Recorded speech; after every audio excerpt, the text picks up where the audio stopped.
21대 대통령 선거 단일화는 매우 중요합니다. 영상 중반 역대 단일화에서 무소속 후보가 단일화에 끼친 내용이 한국 역사상 딱 한 번 있으니 반드시 알고 가십시오. 자, 20대부터 바로 역대 탐험 시작합니다. 20대는 무려 14명의 후보가 나왔으나 단일 후보가 1% 이상 득표율을 갖는 건 딱 3명이었죠. 이재명, 윤석열, 심상정입니다. 각각 이재명과 윤석열의 차이는 단 0.72%, 1%도 차이가 나지 않죠. 이때 심상정이 이재명이랑 단일화를 했다면 50대 48로 윤석열의 승리는 없었습니다. 이때 좌쪽에선 차별금지법을 엄청 밀고 있었는데 거기에 대장은 심상정의 정의당이었죠. 전국적 차별금지법 사건도 있었고 이재명이 종교계 눈치 보느라 경기도지사 사퇴하고 대선 후보로 사회적 합의가 필요하다라고 여기저기 이야기하니 심상정은 그 이후 절대 이재명과 단일화하지 않겠다고 공식 선언했지요. 자, 이렇게 단일화를 안 해주면 반드시 진다입니다. 20대 결론, 단일화 안 하면 졌다. 바로 19대 볼까요? 문재인 시절이죠. 제목 보면 이렇게 색깔이 바뀌었습니다. 참고해서 보세요. 이때 1% 이상은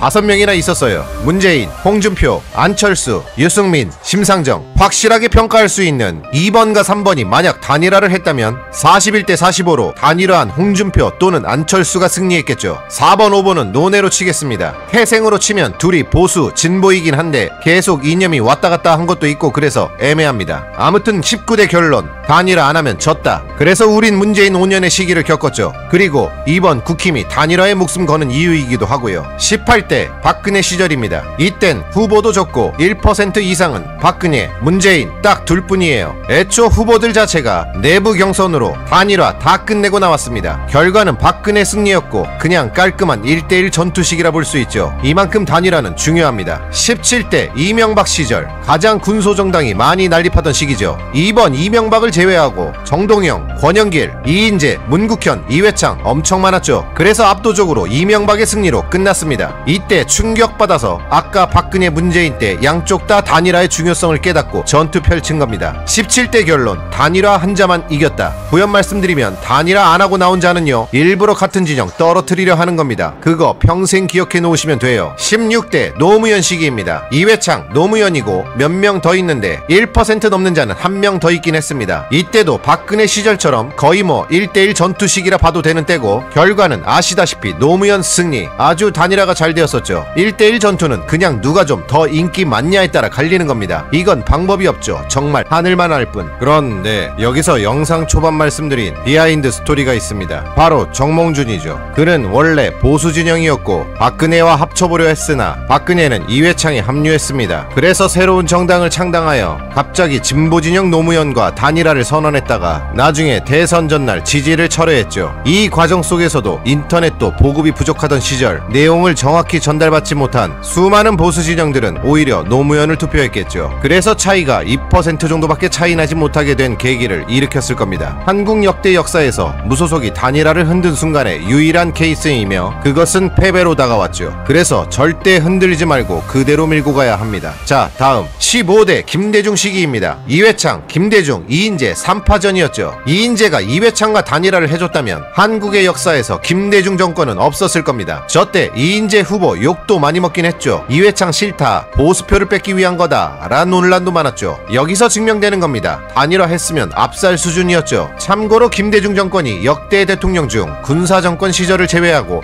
가장 낮은 득표율로 당선되기도 했죠. 아, 그리고 김대중은 생애 대통령 후보를 가장 많이 나온 신기록도 있습니다. 이번 당선이 4번째 시도 끝에 끝내 당선된 겁니다. 다들 모르셨죠? 놀랍게도 젊은 시절 예전 박정희와 1대1 매치 떴던 적도 있습니다. 젊은 시절에요. 아무튼 15대 결론, 단일화 못한 쪽은 반드시 패한다. 마지막으로 김영삼, 노태우 시기는 간단히 정리해드리고 끝냅니다. 왜냐면 노태우 시기가 국민이 직접 뽑는 대통령의 처음 시기라고나 할까? 뭐 그렇습니다. 아무튼 14대 김영삼, 김대중, 정주영, 박찬종 2파전, 3파전 딱 이 느낌이죠. 이 중 김영삼을 제외하고 뭐 그럴 리는 없겠지만 김대중이 정주영과 같은 편을 먹어 단일화를 했다면 고 정주영 회장은 경제 보수라고 하는 분도 있고 북한에 소 보내가지고 진보라고도 막 말이 많기도 하고 뭐 말이 왔다 갔다 여러 이야기가 많습니다. 너무 옛날이기도 하고 이 판단은 저도 보류합니다. 정치적 이념 빼고 사업가로서 정주영 회장은 멋있던 양반입니다. 그리고 마지막 13대 노태우, 김영삼, 김대중, 김종필 역시 3파전이 명확했죠. 당시 전두환 친구였던 노태우를 제외하고 쓰리김인 우리 삼킴이 조금씩 편을 먹었다면 한국은 다른 역사가 쓰였겠죠. 이게 단일화를 안 하면 나오는 결과입니다. 필패죠. 어때요? 지난 역사에서 1대1 전투를 제외하고는 단일화를 하냐마냐의 완벽한 승리가 갈렸죠. 1대1 전투에서 진다면 그건 어쩔 수 없는 겁니다. 그런데 1대1 전투를 안 하면요, 대한민국의 직접 선거인 국민이 직접 대통령 선출하는 이 시스템에선 단 한 번도 예외가 없었습니다. 통계적으로 100% 집니다. 이기던 지던 멋진 결승전 경기 1대1로 제대로 한번 붙어봐야지 않겠습니까? 그렇죠?